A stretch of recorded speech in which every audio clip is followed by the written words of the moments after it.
¿Jesús tomó la naturaleza de Adán antes de pecar o después de pecar? También es llamado pre y post-lazaria. La respuesta es clara dentro del mensaje de 1888. Como vimos anteriormente, E.J. Waggoner lo tenía claro, Elena de White también. Y a veces me pregunto a mí mismo, ¿por qué no se quiere entender dentro de nuestra iglesia? Me parece que la respuesta es porque tenemos temor de despertar una oposición. Hay temas que son más difíciles de discutir, no porque no sean claros, más bien porque hay mucho prejuicio. Sin embargo, el tema de la naturaleza de Cristo, en los propios escritos de Elena de White, Espíritu de Profecía, está más que claro, y también en la historia. Si creemos que Elena de White es profeta, debemos creer quizá, ¿no? Supongo, lo que ella escribió. Ahora, para Alonso Jones, la cuestión de la naturaleza, ¿qué naturaleza tomó Cristo? Nunca debió haber sido levantada. ¿Por qué? Escuchemos su punto de vista en relación a esto. Camino consagrado a la perfección cristiana, página 435 y 438. El segundo Adán vino no como el primer Adán era, sino con lo que el primer Adán había producido en sus descendientes en el tiempo de su venida. El segundo Adán vino en el punto que la degeneración de la raza había alcanzado desde el primer Adán.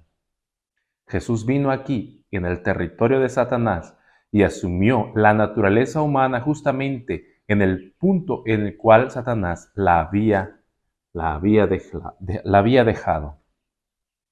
Es claro que algunos delegados no comprendieron o no entraba en sus mentes cómo pudo haber sido posible que Jesús tuviese carne pecaminosa y no haber sido un pecador. Consecuentemente, hubo cuestionamientos a los cuales John se vio compelido a responder. De pronto, él fue forzado a recurrir a la doctrina de la Inmaculada Concepción.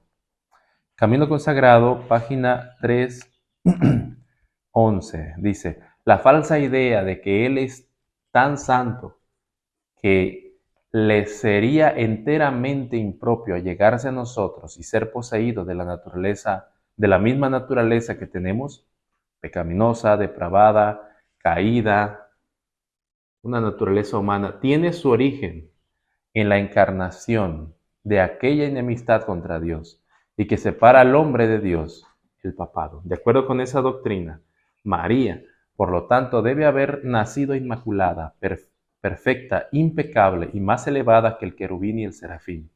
Entonces Cristo debe haber nacido así, para tomar de ella su naturaleza humana en absoluta impecabilidad. Mas eso lo coloca mucho más distante que nosotros, de donde estamos nosotros, de lo que un serafín y un querubín están, y en naturaleza pecaminosa. Quiero que alguien me ayude, alguien que conozca alguna cosa sobre naturaleza pecaminosa, pues esa es la naturaleza que yo tengo y esa es la que el Señor asumió. Él se hizo uno de nosotros. Para muchos delegados, además de algunos dirigentes, Jones con esto estaba llevando muy lejos a Cristo.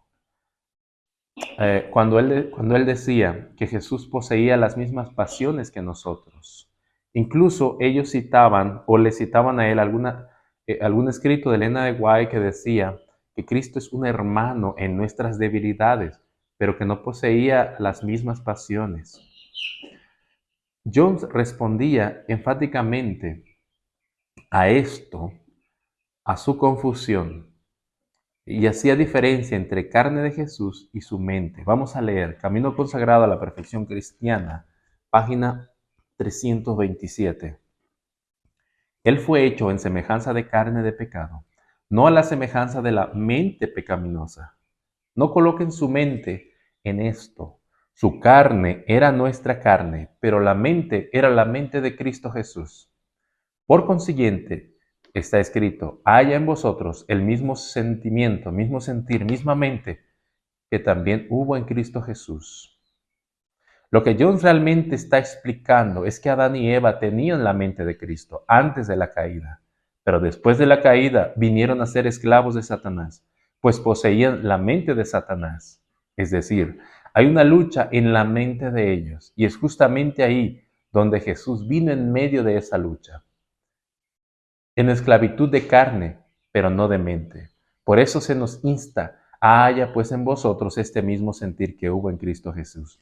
Esa mente que hubo en Cristo Jesús, una mente que recibe de su Padre por medio del Espíritu Santo, y por medio del Espíritu Santo tiene una comunión con su Padre. O sea, Jesús no tenía pasiones como las nuestras en su carácter o en su mente, pero sí las poseía en su carne. Básicamente eso es lo que Alonso Jones está explicando aquí. Sigamos leyendo Camino Consagrado a la Perfección Cristiana, página 327 y 328. En Jesucristo la mente de Dios es concedida una vez más a los hijos de los hombres y Satanás es vencido. Jesucristo vino en la misma carne que la nuestra, pero con la mente que mantenía su integridad contra cada tentación, contra cada inducción al pecado, una mente que jamás consentía en pecar. No, nunca, ni en la más mínima concebible sombra de un pensamiento, de un pensamiento. ¿Dónde Jesús no tenía pasiones? En su mente, finalmente en su carácter, pero sí las tenía en su cuerpo, en su carne. Sigamos leyendo. Conferencia General 1895, página 331. Usted ve que estamos sobre terreno firme en todo el camino. Así que cuando es dicho que Él, refiriéndose a Cristo, tomó nuestra carne, pero no era participante de nuestras pasiones, eso está totalmente exacto, totalmente correcto, porque su mente divina nunca consintió con el pecado, y esa mente no es concedida a través, nos es concedida a través del Espíritu Santo, el cual nos es dado libremente. Jesús tenía nuestras pasiones humanas, pero no participó de ellas. Es decir, no cedió a la tentación, ni siquiera en pensamiento. Jesús se hizo uno con nosotros. Él siente nuestras tentaciones con el mismo poder y la misma intensidad que nosotros, pues Él se hizo nosotros. Nosotros podemos caer y fallarle a Él, pero Él nunca nos falla, nunca nos deja solos para que luchemos contra la tentación y seamos finalmente aplastados por las penas y las tristezas. Y también nos da su justicia, el poder y los vestidos blancos de sus buenas obras o de su obrar bondad. Escucha estas palabras de Alonso Jones en el Boletín de la Conferencia General 1895, en la página 303. En Jesucristo, mientras Él estaba en la carne pecaminosa, Dios demostró ante el universo que puede tomar posesión de la carne pecaminosa para manifestar su propia presencia, poder y gloria, en vez de dar lugar a la expresión del pecado. Y todo lo que el Hijo pide de cualquier hombre para poder realizar esa experiencia en él, es que permita que el Señor lo posea como ocurrió con el Señor Jesucristo. Conferencia General 1895, página 207. Él desea que nosotros los vistamos ahora, como también cuando la carne se vuelva inmortal al final. Cristo precisa estar en nosotros, así como Dios estaba en Él. Su carácter precisa estar en nosotros, así como el de Dios estaba en Él. Y su carácter tiene que revestirnos y transformarnos a través de esos sufrimientos, tentaciones y tribulaciones que enfrentamos. Dios es el tejedor, pero no sin nosotros. Es la cooperación de lo divino y de lo humano. El misterio de Dios en ti y en mí. El mismo misterio que había en el Evangelio y que hay en el tercer mensaje angélico o en el mensaje del tercer ángel. La victoria sobre el pecado no está en nosotros, sino en el poder de Dios, que es Cristo. Cristo se hizo uno con cada uno de nosotros. El Verbo fue hecho carne, tomó nuestra carne y condenó al pecado en la carne. El pecado fue condenado a muerte mediante la vida que proporciona su justicia, su vida, sus buenas obras. Su victoria es para nosotros. La victoria sobre el pecado es la manifestación del poder de Dios que actúa poderosamente en nosotros. Cristo no tuvo pasiones en su carácter porque nunca cedió a la tentación de su carne en su mente, pues estaba conectado a la fuente de vida mediante el Espíritu Santo. Y ese mismo poder es dado a nosotros mediante el Espíritu Santo. Cristo en nosotros, la esperanza de gloria.